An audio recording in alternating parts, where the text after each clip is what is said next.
recevoir, ça veut dire que je le reçois. Je le prends, je le reçois. Merci. On continue.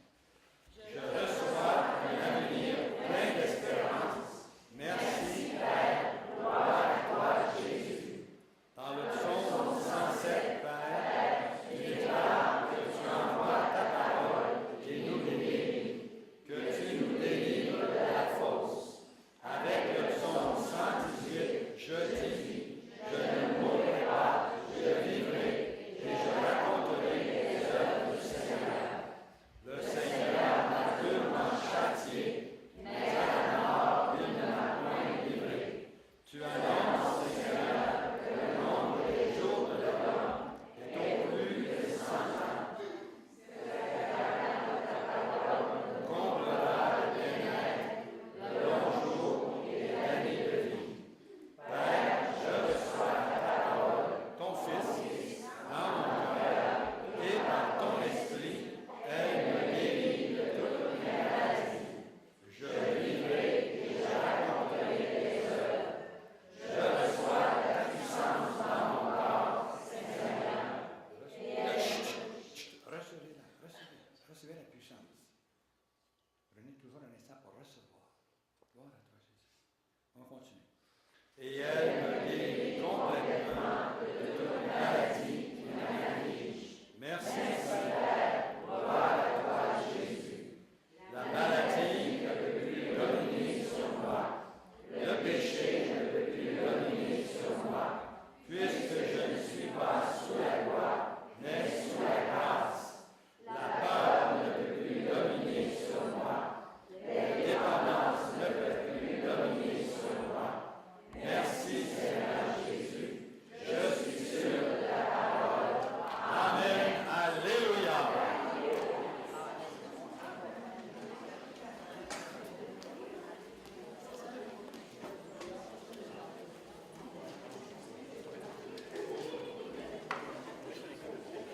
Alors, j'aimerais maintenant vous parler de la guérison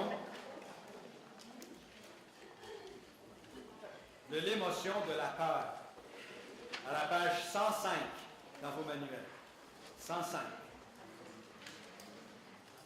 C'est intéressant parce qu'on dit de craindre Dieu. Hein?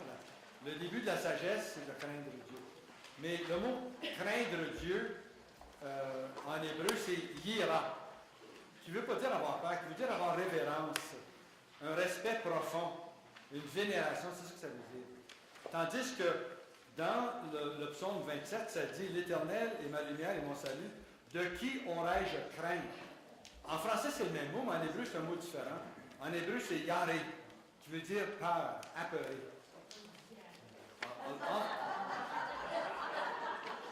En français, c'est un seul mot. En hébreu, ce n'est pas le même mot. Le catéchisme nous dit que l'appréhension du mal cause la crainte du mal à venir. L'appréhension du mal, c'est la peur du mal à venir. Ici, je vous donne, selon le Petit Larousse, différentes intensités de la crainte, de la peur. Alors, comment la peur entre-t-elle en nous? Alors, dans leur enfance, voire même dès le sein maternel, il y a des gens qui ont été traumatisés par des épisodes terribles de négligence et d'abus. Des tentatives d'avortement, des grossesses difficiles, des naissances prématurées, des colères, des cris autour du berceau, de l'abus physique ou verbal ou sexuel de l'enfance. Et à chacun de ces épisodes, la peur peut naître. Et aussi un esprit de peur, parce que ce n'est pas seulement que l'émotion, c'est aussi un démon. Et les démons profitent des traumas pour rendre les choses pires. Un esprit de peur, à ce moment-là, peut en profiter pour s'installer dans le trauma. Alors, ce sont des points d'entrée pour l'esprit de peur. Ensuite, durant l'adolescence et la vie adulte, on vit des choses qui sont horribles. La mort d'un bien-aimé, une maladie grave, un accident sérieux, ou bien un contact avec le monde occulte, la table Ouija, des choses comme ça. Un échec financier, une faillite. la perte de son emploi, un divorce. Il y a tellement de choses qui peuvent mal aller. Et puis, en fait, il y a des jeux d'enfance, Donjons et Dragons, le jeu Pokémon, un jeu qui vient du Japon. Il y a beaucoup de musique rock satanique aussi, qui véhicule des esprits de peur. Alors, chacune de ces choses-là peut déclencher une peur permanente. On peut avoir une peur continuelle, une peur qui s'installe, qui se manifeste très souvent.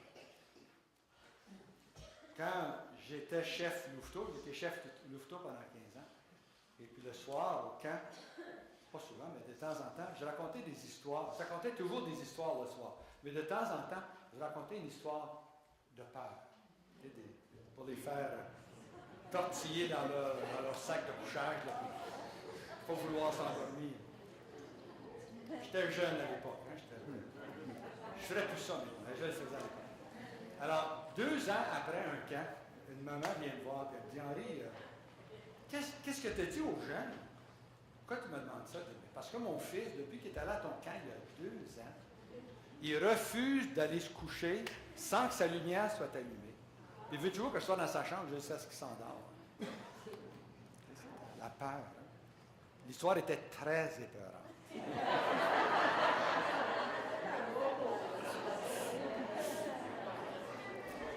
On ne sait pas, on fait des choses pour s'amuser, mais des fois, on ne connaît pas l'impact de ce qu'on fait. Hein? 2 ans après, wow!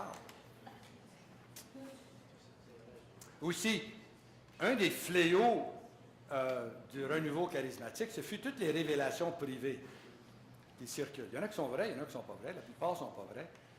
Il y en a quelques-unes qui sont vraies. Mais c'est le fléau des prophéties de désastres, de malheurs qui s'en viennent. Je sais qu'il y avait un prêtre dans notre coin qui rassemblait c'était des gens du renouveau qui allaient. Puis là, il racontait ses histoires, puis il lisait ses prophéties de comètes qui semblaient qu'elle allait détruire, des désastres épouvantables. Puis là, les gens, dans la prophétie, la Sainte Vierge ou whatever, disait aux gens, achetez-vous de la nourriture, faites-vous des stocks d'eau potable, parce que tous les magasins vont être fermés, il n'y en aura plus, ça va être le désastre, ça va être le chaos, l'échec économique, l'effondrement économique. Il n'y aurait plus rien. Alors les gens achetaient, ils remplissaient leur cave de stock de... Ça, c'est des années 90. Et vous savez, avec l'arrivée de l'an 2000, toutes les peurs qu'il y a eu, vous vous souvenez de ça? Actuellement, c'est quoi les peurs pour l'an 2012? Ah, oh, Nostradamus, oh, et puis les Mayas, oh. Faites attention à vous autres, là, hein? Vous savez, les mass médias aiment ça. Ça vend des journaux. Hein, ça attire la clientèle. Hein. Ils font des films à Hollywood pour des grosses peurs. Les gens vont voir ça puis ils ont peur. Ils aiment ça. Ils font de l'argent fou avec ça.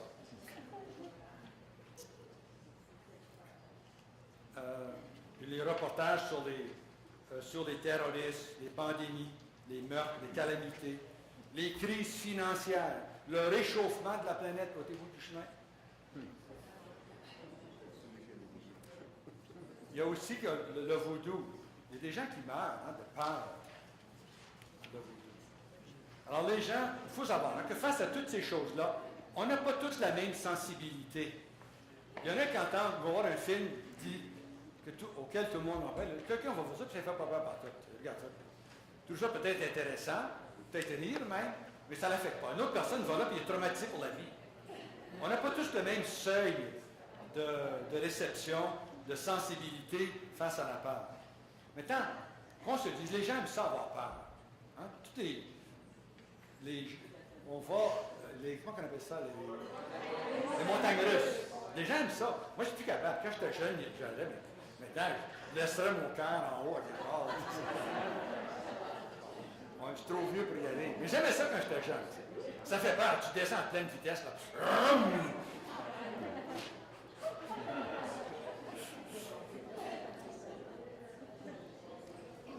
Alors, en fait, ce qui arrive, il faut le savoir, la peur provoque un rush d'adrénaline. C'est ça que ça fait. C'est tout à coup, là, ton cerveau pense vraiment qu'il y a un danger. Le cerveau ne fait aucune distinction entre la réalité et le cauchemar, le jeu. Pour lui, la peur, c'est la peur. Puis là, il déclenche de l'adrénaline, ça fait un rush dans ton corps. Tu ressens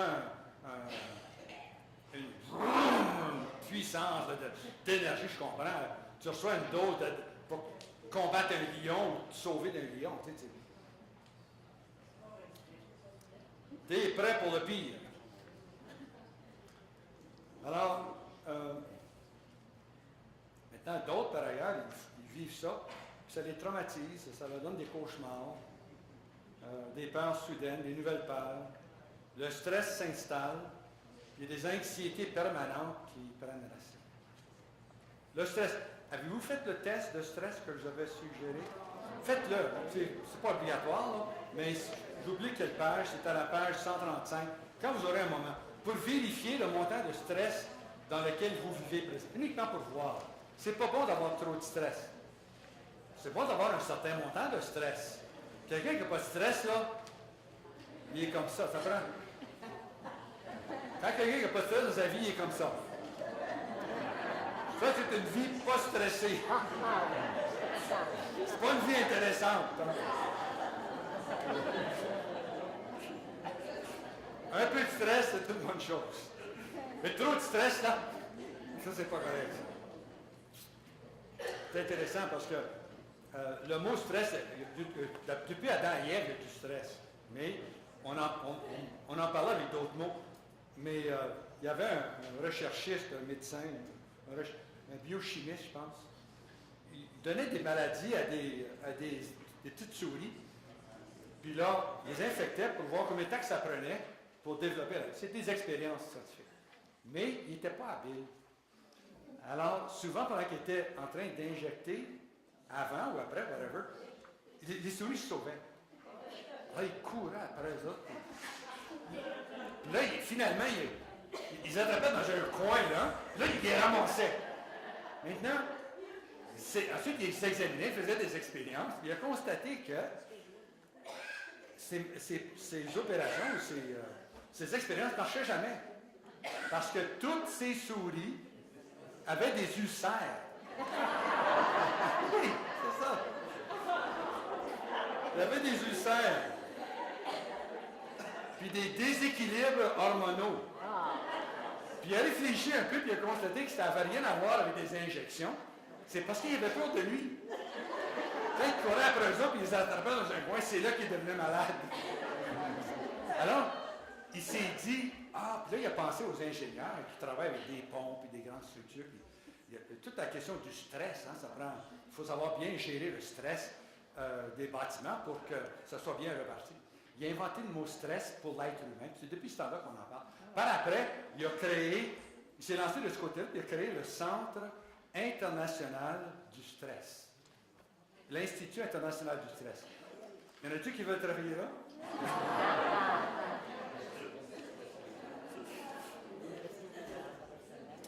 OK, alors la vie moderne est remplie de situations stressantes. Une expérience stressante mène à une autre. On n'a pas le temps de récupérer. Et c'est ça le problème.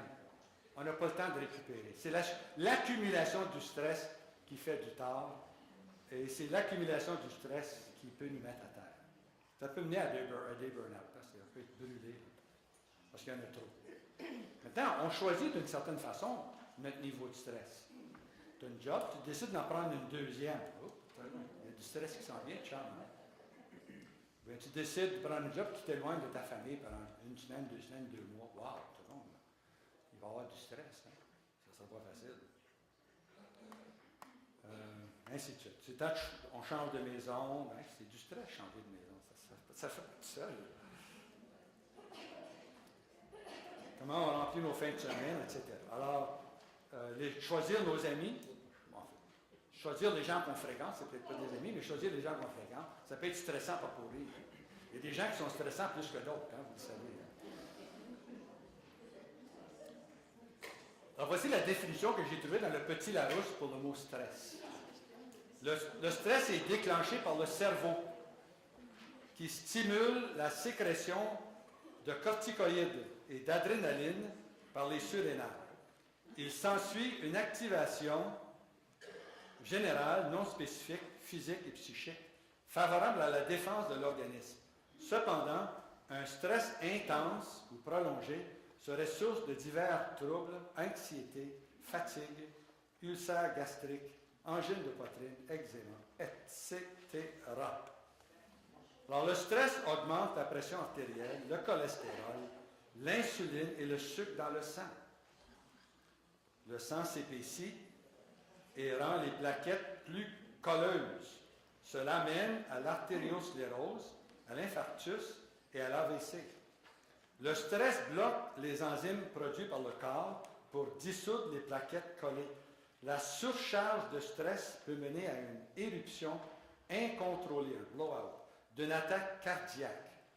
Le premier signal d'amertume peut être le dernier. Qu'est-ce que j'ai dit? Le dernier quoi?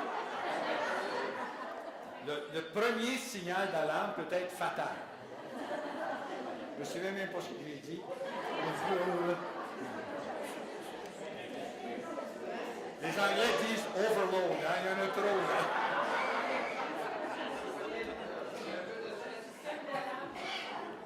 Le trop de stress, puis ça colle.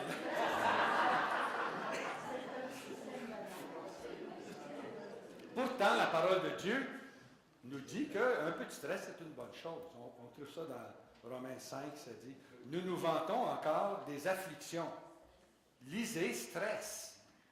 Hein? Nous nous vantons des afflictions. C'est du stress, les afflictions. Pourquoi? Sachant que l'affliction produit la constance, la vertu éprouvée, et la vertu éprouvée, l'espérance. Et l'espérance ne cause pas de honte, parce que l'amour de Dieu a été répandu dans nos cœurs par l'Esprit Saint qui nous a été donné. Alléluia! Ça, c'est la bonne réponse. On a tous besoin d'un peu de stress. Ce sont les défis qui nous font grandir. Maintenant, chacun a un niveau de stress optimal, hein, qui est le meilleur. On n'a pas tous le même niveau. Un stress insuffisant. Pensez au gars là, qui passe toute sa fin de semaine avachi devant sa télévision. Il n'a pas besoin de bouger, il a son contrôle au doigt. Il a sa boîte de chips à côté, sa caisse de bière de ce côté-là. Il a toute la fin de semaine. Hein? Alors, à la fin de sa fin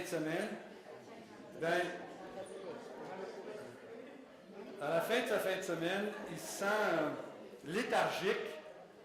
Son cerveau, c'est comme un tube de pâte à dents. Il a pensé de stress. Mais quelqu'un qui a un stress optimal, le bon niveau de stress dans sa vie, juste assez, assez pour être motivé, c'est un défi, il se sent excité par la vie, il se sent énergique, décisif, calme et enthousiaste. D'un autre, au plus fort, c'est trop de stress. Pensez-y. Tu as une grosse job, tu as un plan, là, ton patron te dit il faut que tu fasses ça avant vendredi. Tu sais que tu ne le feras pas pour vendredi, c'est impossible. Il y en a trop à faire, il y a trop de données à rassembler, c'est impossible. Tu sais. Mais ton boss te dit il faut que ça rentre vendredi, au plus tard, or else. Ou bien, il y a des conséquences. Alors, tu es stressé, tu travailles des journées, là, du matin jusqu'au soir, tu retardes ton coucher, tu te lèves de bonne heure, tu reviens plus tôt, puis tu travailles. Hein?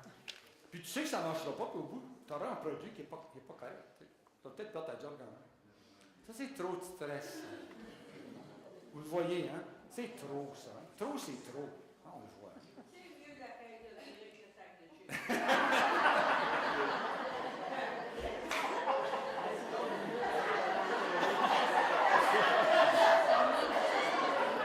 Une femme qui vit dans les extrêmes. Ah, c'est ça. Au moins, change tes frites pour un sac de carottes ou quelque chose.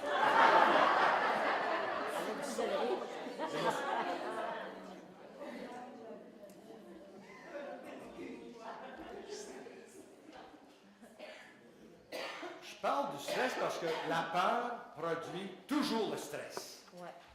C'est pour ça que j'en parle. La peur produit toujours le stress. Ici, je vous donne le trouble panique, l'agoraphobie, la phobie sociale, le trouble obsessionnel compulsif. C'est toutes différentes formes de peur. L'état de stress post-traumatique, l'anxiété généralisée. Les phobies, il y a des centaines. Allez sur le site web des phobies, il y a des centaines de phobies. Il y en ajoute constamment des nouvelles phobies. Savez-vous que le père Émilien avait la phobie du sang? Une belle histoire.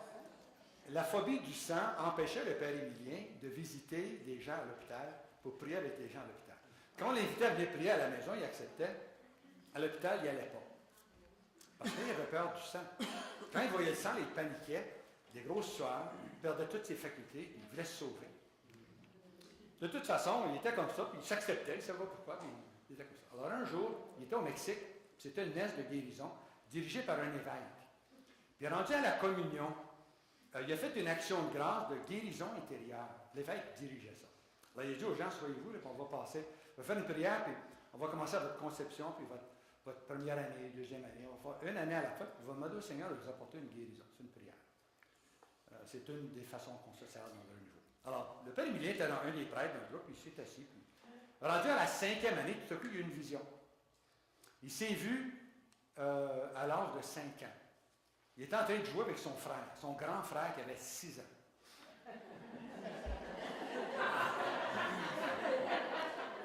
Et puis, son frère a dit ou fait quelque chose qui l'a irrité, et pas pour rire. Hein. Il était choqué rouge. Là. Il a trouvé un couteau, puis il l'a lancé à son frère. Joum! Puis le couteau a passé sur son bras, puis il a fendu une veine. Le sang a sorti, le chou, comme ça, là, puis ça pissait. Oh! Là, Émilien, il est sorti de sa vision. Puis là, il s'est dit, c'est-tu pour ça que j'ai une phobie du sang? Alors, il s'est dit, au cas où, si c'est ça, il sait quoi faire, parce que c'est un maître de la guérison. Alors, il dit, Père, je pardonne à mon frère ce qu'il m'a dit ou fait. Et Père, je te demande pardon d'avoir lancé le couteau, de m'être fâché, choqué, et d'avoir lancé le couteau à mon frère. Et je te remercie pour ton pardon. Amen! Et c'était fini. Il n'a jamais plus eu peur du sang après ça. C'était réglé. C'est clair? C'est beau, hein? Très simple. Mais c'est ça l'origine de la phobie. La racine, on déracine le mal. Puis le mauvais fruit part dans ta vie présente. Alors, il y a des peurs permanentes. Les peurs et les maladies. La peur utilise le tourment pour affecter nos pensées et nos corps, provoquant des maladies mentales et physiques. Il y a plus de 40 maladies qui viennent de l'anxiété et du stress. La peur est une attaque concentrée d'anxiété qui provoque le cerveau et les glandes surrénales à relâcher de grandes quantités d'adrénaline et de cortisol dans le sang en vue de signaler au corps de se mettre sur un pied de haute alerte en vue de la fuite ou du combat. Le cœur se met à battre très vite, la respiration augmente, la pression artérielle monte en flèche, les sueurs froides viennent, la digestion cesse et le système immunitaire se ferme. C'est la description classique du système nerveux autonome sympathique, le système de stress. Alors, les problèmes de santé surviennent, non pas quand tu vis ça, parce que supposons que tu es dans ta voiture, puis quelqu'un te coupe tout à coup, tu te promènes, là, puis tout à coup, quelqu'un il coupe juste devant toi. Ah, t'as peur, hein? Mais après un bout de temps, tu te rends compte que c'est pas dangereux, tu te remets, tu as peut-être klaxonné, dire quelque chose, mais ensuite tu vois, finalement, tu te rétablis. Ou bien, tu marches, tu as eu un gros bruit juste à côté de toi. Ah, on voit que c'était un petit bruit, un auto qui a eu un bac, il a fait un bruit. Alors, il y a des bruits ou bien tu dors la nuit, puis tout à coup, tu fais un cauchemar, puis tu te réveilles, c'est un cauchemar, puis tu réalises que c'est rien qu'un rêve. Alors, tu te calmes, tu dis, écoute, en fait, il y en a qui ont pris l'habitude, puis c'est pas beau, c'est pas bête pour tout.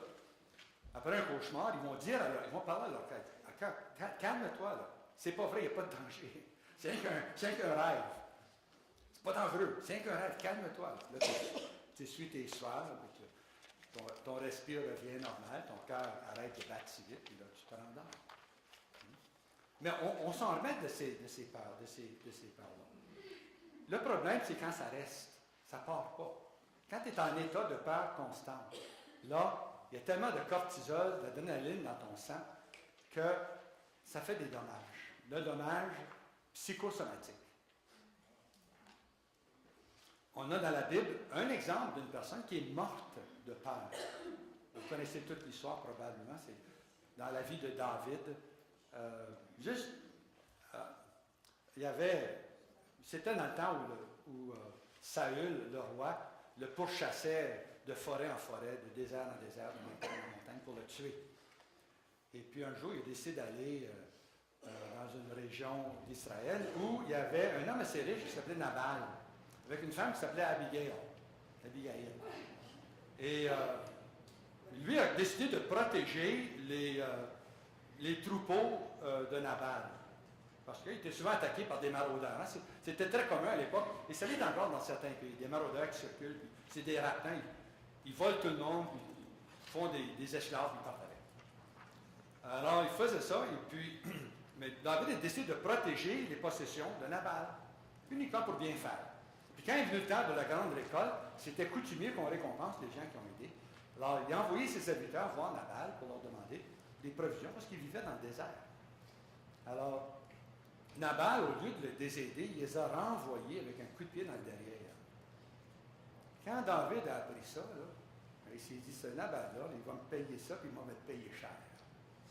Alors, il a armé ses 400 hommes, ils ont descendu en chevaux là, vers le camp de Nabal pour éliminer et Nabal et tous les mâles de son clan. On ne joue pas le fou avec David. Hein? Alors voilà.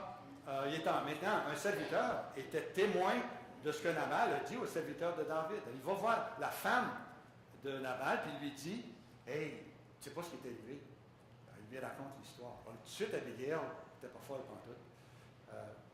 Elle dit à ses serviteurs, « Va me chercher toute la nourriture que tu peux. » Toutes sortes de nourriture. Ils mettent ça sur des ânes, puis là, ils s'en vont en procession là, pour trouver David. Puis ils se rencontrent en chemin. David s'en est avec ses hommes, puis Abigail arrive avec toutes ses provisions. Elle se met à genoux devant David, puis elle lui dit, écoute, il faut que tu pardonnes à mon maître, à mon époux. Là. Il porte bien son nom, c'est un fou. Et puis, il ne faut pas que tu tues tout le monde parce que lui, il a fait ça. Il prend toute la nourriture, c'est ça qu'il aurait dû te donner, moi je te le donne. Je suis son époux, je te donne tout ça. Ne mets pas du sang innocent là, sur tes mains. C'est toi, le futur roi d'Israël, fais pas ça. David a été comme impressionné par son audace. Et puis, effectivement, il a renoncé d'aller au camp et puis de tuer tout le monde. Et puis Abigail est retourné à son camp. Et puis le lendemain, quand Nabal se remettait de son mal de tête, là, il avait bu toute la nuit. Hein? Alors, elle va le voir, puis elle dit, « Oh Nabal, t'as pas assez proche. » Parle moins fort. Qu'est-ce que tu dis? Ah, mais qu'est-ce que tu dis? Mais il raconte l'histoire. David s'en est avec ses 400 hommes pour te tuer. Hein? Quoi? 400 hommes? David? Il est tombé en bas de sa chaise, paralysé pendant 10 jours, ensuite il est mort. Ah, il est mort de peur. Il est mort de peur. En tout cas, je vous donne la référence. On peut mourir de peur. OK, la grosse question. Est-ce que la peur, c'est un péché? Alors, le catéchisme dit ceci. Aimer, c'est vouloir du bien à quelqu'un. Toutes les autres affections ont leur source dans ce mouvement originel du cœur de l'homme vers le bien. Il n'y a que le bien qui soit aimé. Les passions sont mauvaises si l'amour est mauvais, bonnes s'il est bon. Ensuite, il continue au paragraphe 1767. En elles-mêmes, les passions ne sont ni bonnes ni mauvaises. Quand l'Église parle de passion, de sentiment ou d'émotion, c'est toute la même chose. Il n'y a aucune différence dans le langage de l'Église. Les passions, les émotions, ça marche. Elles ne reçoivent de qualification morale que dans la mesure où elles relèvent effectivement de la raison et de la volonté. Les passions sont dites volontaires, ou bien parce qu'elles sont commandées par la volonté, ou bien parce que la volonté n'y fait pas obstacle. Et voilà le hic. Il appartient à la perfection du bien moral ou humain que les passions soient réglées par la raison. Alors voilà. Revenons à notre peur. Les passions sont moralement bonnes quand elles contribuent à une action bonne et mauvaises dans le cas contraire. Si notre peur nous empêche d'agir, si notre peur nous fait de nous des incrédules, ben c'est mauvais. La peur, c'est un péché. L'incrédulité, c'est un péché. C'est à quoi le péché?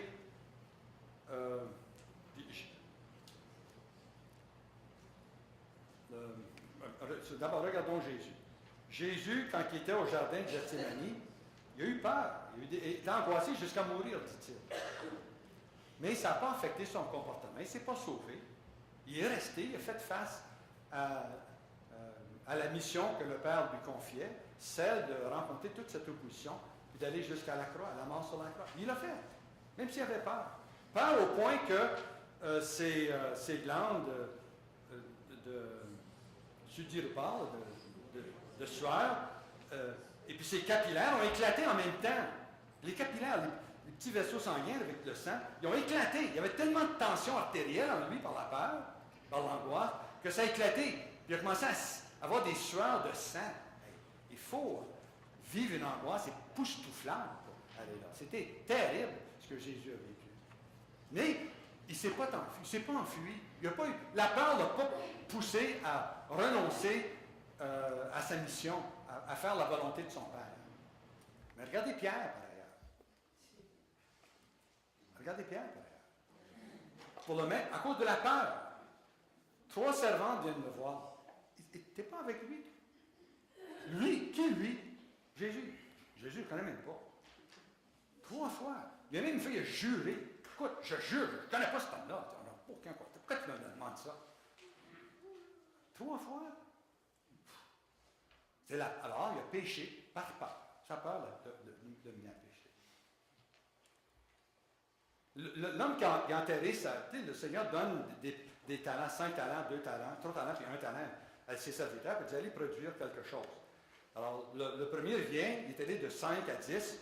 Le deuxième revient, il est allé de 3 à 6 talents. Bon, viens, bon et fidèle serviteur, tu as été fidèle dans les petites choses, tu en confies des plus grandes. Le troisième arrive. Il dit, par peur, je l'ai enterré. Qu'est-ce que Jésus le prend, puis il l'envoie en enfer. Il dit à ces hommes, envoyez-les là, il y a des grincements dedans. En enfer. D'ailleurs, allez dans le livre de l'Apocalypse au chapitre 19. C'est écrit clairement que parmi les damnés, il y a les peureux.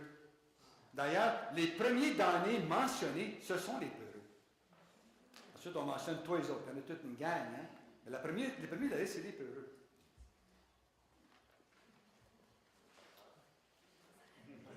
Mes amis, au ciel, il n'y a pas de peureux.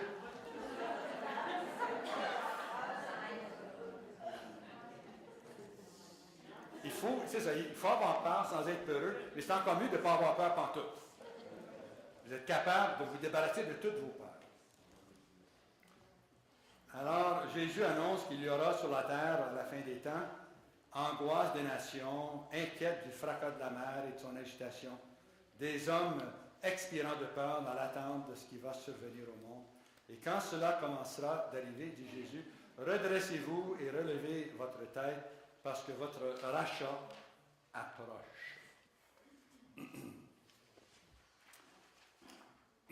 Alors, la peur, c'est l'opposé de la foi.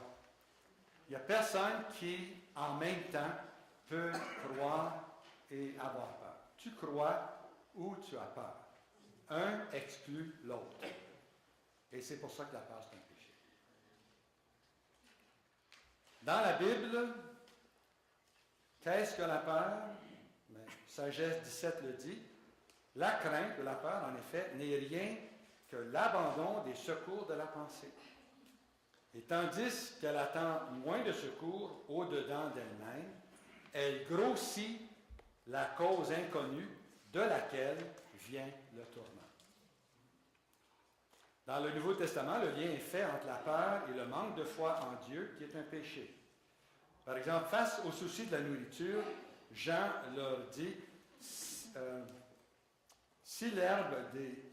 ne soyez pas en souci pour votre vie, de ce que vous mangerez, ni pour votre corps, de quoi vous le vêtirez. N'ayez pas peur que vous allez manquer de nourriture ou que vous allez manquer de vêtements, dit le Seigneur. Ensuite, il dit, Dieu, si l'herbe des champs est comme ça, Dieu la revêt ainsi, si Dieu la revêt ainsi, ne fera-t-il pas beaucoup plus pour vous? Et qu'est-ce qu'il les appelle? Gens de peu de foi.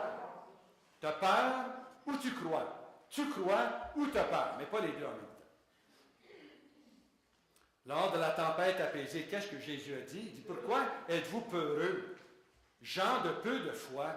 C'est leur manque de foi qui a fait que la peur a pu les envahir. Aussi la peur qu'ils ont laissé rentrer, qui a chassé la foi de leur cœur. Écoutez, si Jésus dit à quelqu'un, on traverse le lac, soyez sûr d'une chose, vous allez vous rendre de l'autre bord. Si Jésus le dit, inquiétez-vous pas, vous allez voir. Jésus leur a dit, on traverse le lac, une tempête est arrivée, puis oh, on va mourir, on va mourir. Gens de peu de foi, peureux, gens de peu de foi. Vous ne comprenez pas? Vous ne voulez pas croire ce que je vous dis?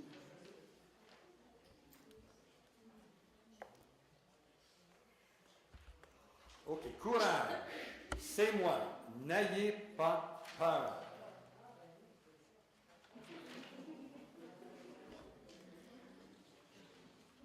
Ah, ici, c'est le texte que je vous ai donné, c'est ça. OK.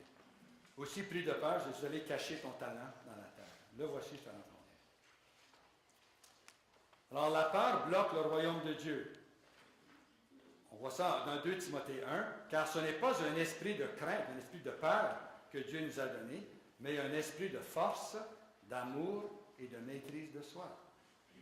Dieu veut exclure la peur de nos vies. Il ne veut pas qu'on vive dans la peur. C'est un mauvais maître, la peur. Un mauvais maître. Il y a hostilité entre l'amour et la peur. L'un exclut l'autre.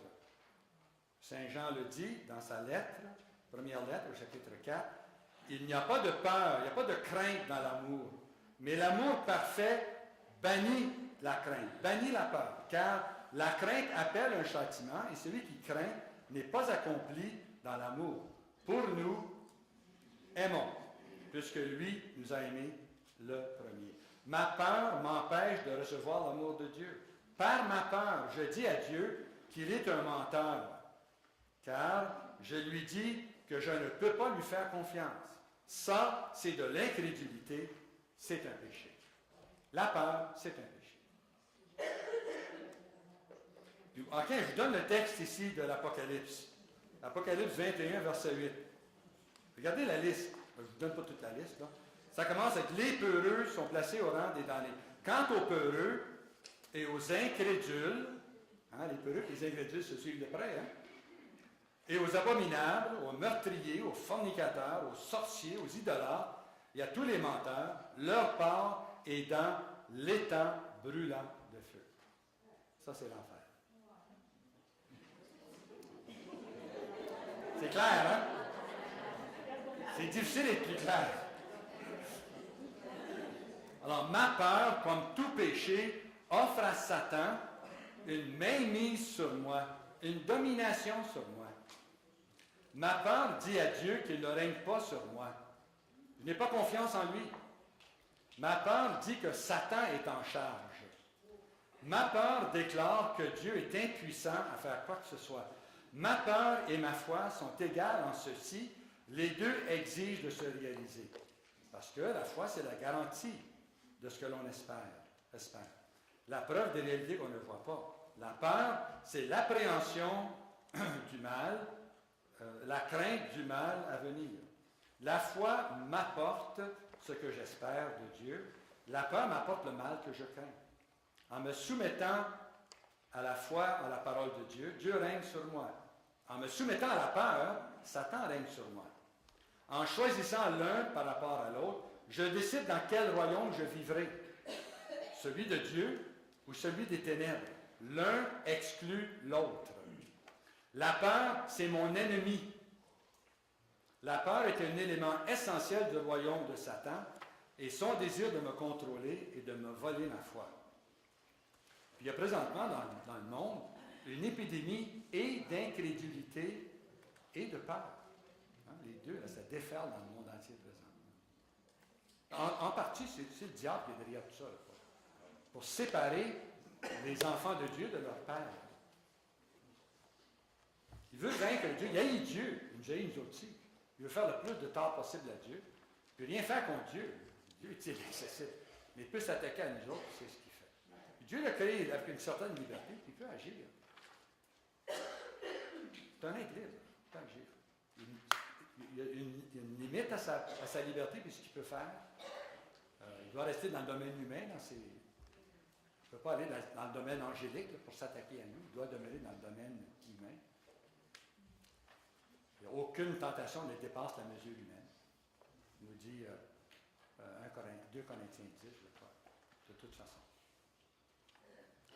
Alors, si je me sauve d'un ennemi, c'est un esprit de peur qui me pousse. Faire face à sa peur, c'est inconfortable et pénible. Mais ne pas y faire face résulte en un cancer spirituel. Parce que la peur grossit et fermente. Une peur s'ajoute à l'autre peur. Parce que c'est un démon. Il s'attire, il veut se protéger. Alors, il y en a de plus en plus qui vont rentrer. Et les peurs se multiplient. Une fois qu'on commence à aller du côté de la peur, ça grossit.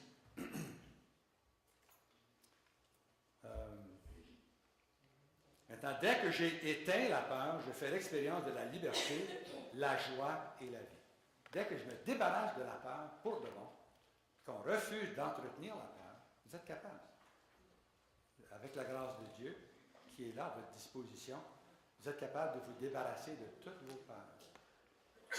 Une fois, je donnais une session comme ça ici, dans ma paroisse, Sainte-Marie, St. Mary's, paroisse anglaise à Ottawa. Et pendant 4 mois, tous les mardis soirs, j'enseignais, comme je fais là, un cours sur la guérison physique. J'ai parlé sur les émotions, puis un jour, j'ai parlé de la peur.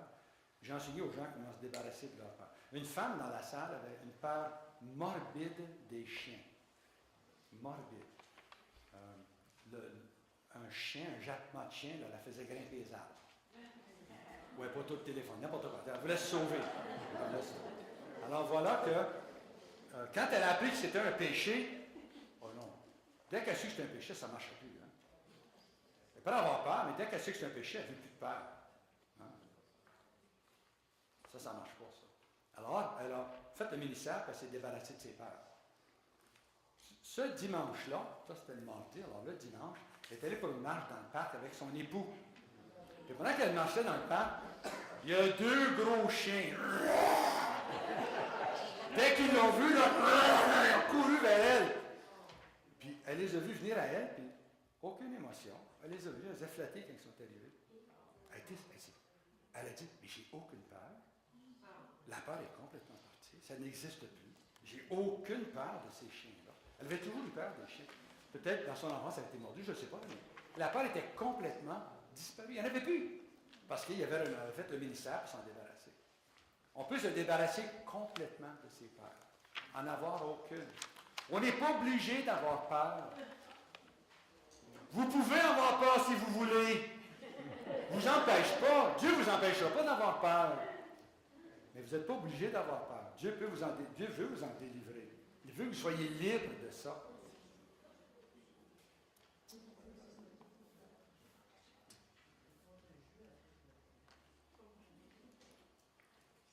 Alors, c'est la volonté de Dieu que Satan n'ait aucun droit légal sur moi.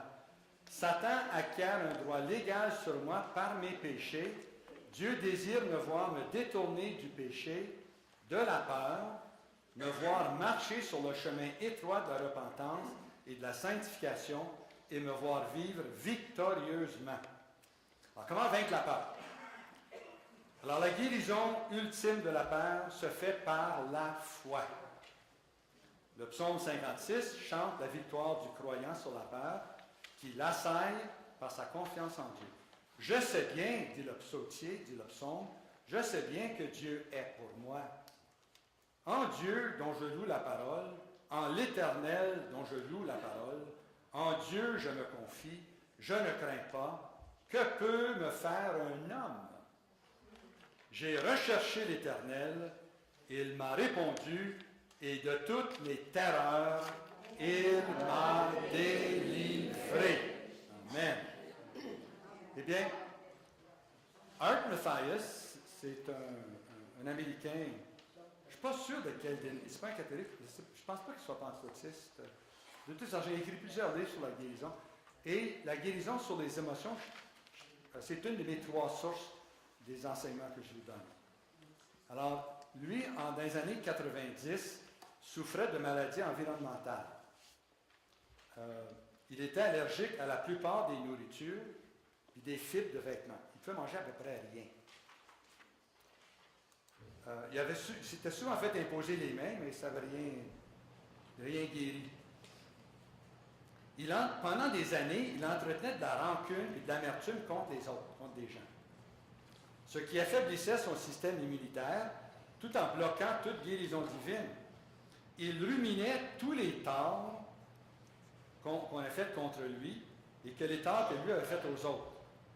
Ce qui provoqua le relâchement dans son sang d'adrénaline et de cortisol, avec les conséquences qu'on connaît. C'était constant, parce qu'il haïssait toujours ces gens-là. C'était une condition constante. Ainsi, il vivait continuellement avec son système autonome sympathique en fonction, le système de stress. C'est pourquoi son système immunitaire avait été détruit. De nombreuses allergies survinrent et chaque mois, il y avait des nouvelles allergies, parce que ça s'étend, ça grossit. Il avait de nombreuses peurs, dont la peur de toute nourriture. Est-ce que ça va me rendre malade? Si je n'en sors, qu'est-ce qui va me dire? Il avait la peur de toutes les nourritures. Bon, en janvier 1999, il a appris à pardonner aux autres. C'est la méthode que je vous ai enseignée. Tu nommes la personne, tu nommes l'incident, puis tu décides dans ton cœur, tu déclares que tu le pardonnes. Ensuite, tu demandes pardon pour ton propre péché. Après, ce que je vous ai enseigné, là, il a appris à le faire. Quelqu'un lui a montré à faire ça. Alors, il l'a fait. Il a commencé à pardonner aux gens qui l'avaient affligé. Son système immunitaire a commencé à guérir. Il a commencé à guérir. Et puis lorsqu'il a fait la prière de clôture où on expulse le démon, là, la principauté de peur, eh bien, lorsqu'il a expulsé la principauté de peur du dehors de lui-même, toutes ses allergies ont cessé immédiatement. Il y avait vraiment des réactions allergiques. Mais leur racine, c'était la peur et l'amertume.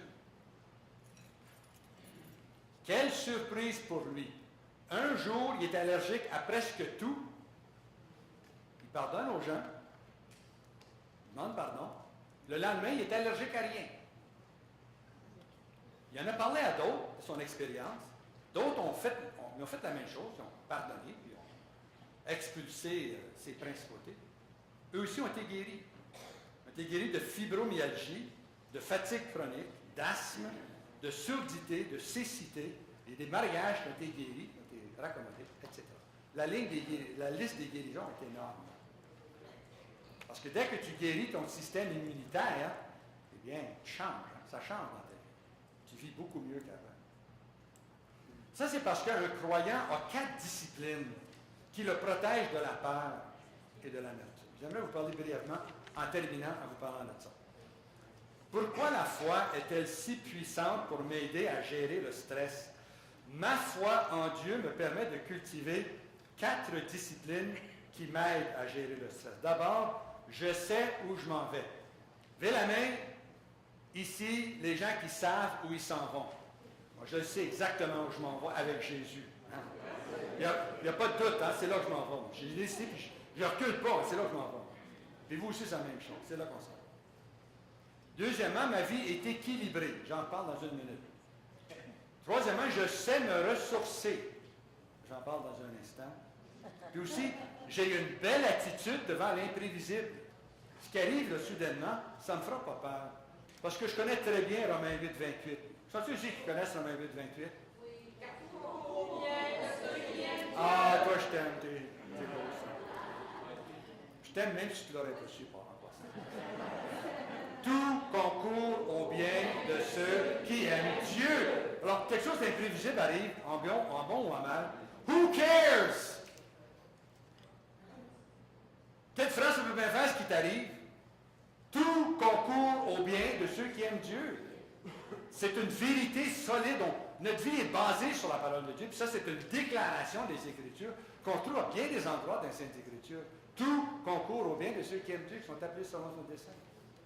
Je suis appelé selon son dessein. Tout concourt à mon bien, le bien et le mal qui m'arrive. Pourquoi avoir peur? Pourquoi être anxieux? Ça va bien tourner. Je sais en qui j'ai mis ma foi. Dites ça. Je sais en qui j'ai mis ma foi. En lui. Il ne trompe pas celui-là. Hein?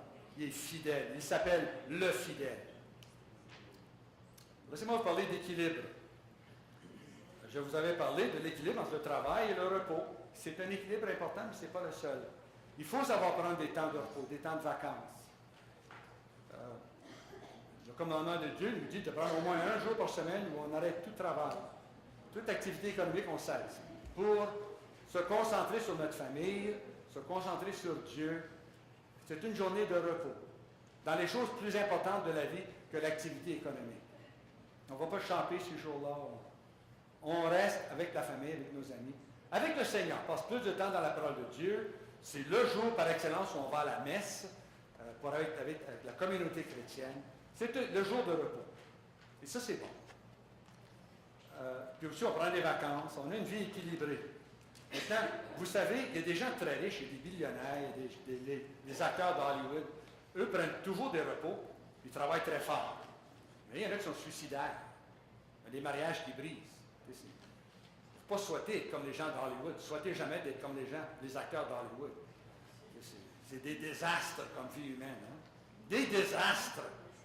C'est des pertes épouvantables d'énergie humaine. Leur mariage, c'est écœurant. En tout cas, on en parle là.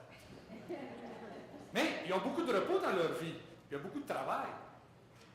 Mais ils ne sont pas heureux. Qu'est-ce qui leur manque? L'équilibre doit avoir une troisième dimension. La vraie dimension, il ne faut pas négliger ni le repos ni le travail. Mais la troisième dimension qui manque, celle qui appartient aux chrétiens, c'est l'adoration. C'est la contemplation. C'est l'intimité avec Dieu. C'est ça qui ressource. C'est ça qui détend. D'être en présence de Dieu. De passer du temps tous les jours dans l'intimité avec notre Seigneur. De marcher, de répéter son nom avec amour.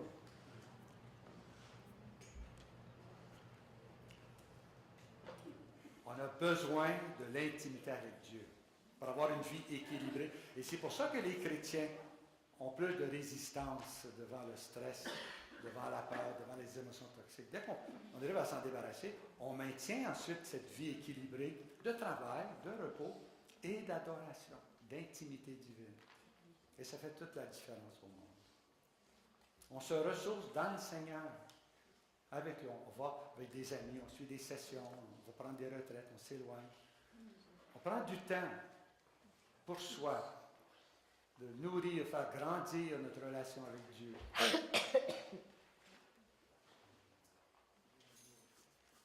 Jésus disait à ses apôtres, « Venez à l'écart dans un endroit désert et reposez-vous un peu, disait-il à ses apôtres. Venez avec moi dans un endroit désert. » La sainte inactivité, ce n'est pas le repos. Pour que le repos rafraîchisse, il doit calmer l'esprit et nourrir l'âme. Jésus se retirait dans les endroits déserts et il priait. Le voyez-vous? Lui, Dieu lui-même, fait homme. C'était comme un homme qui faisait ça. La personne du Verbe fait homme. Tous les jours, tard le soir ou tôt le matin, il allait se mettre à l'écart pour prier, pour communier à son papa, lui parler, être en sa présence, le regarder, l'aimer, passer du temps avec lui, être intime avec son Père. Ensuite, sa journée qui était remplie de toutes sortes de choses. Mais il était docile à l'esprit constamment. Parce que le matin, il s'était nourri d'intimité avec son Père. Si Jésus avait besoin de nourrir son intimité avec son Père, ne croyez-vous pas encore plus que moi j'en ai besoin? Ou que vous en avez besoin? Absolument. Believe it. Croyez-le. Croyez-le. Alors, quand le stress augmente, mets-toi immédiatement en prière. Répétez le psaume 34. J'ai cherché l'Éternel, il m'a répondu, il m'a délivré de toutes mes frayeurs. Amen. Alléluia. Alléluia. On va voir un chant avant de quitter.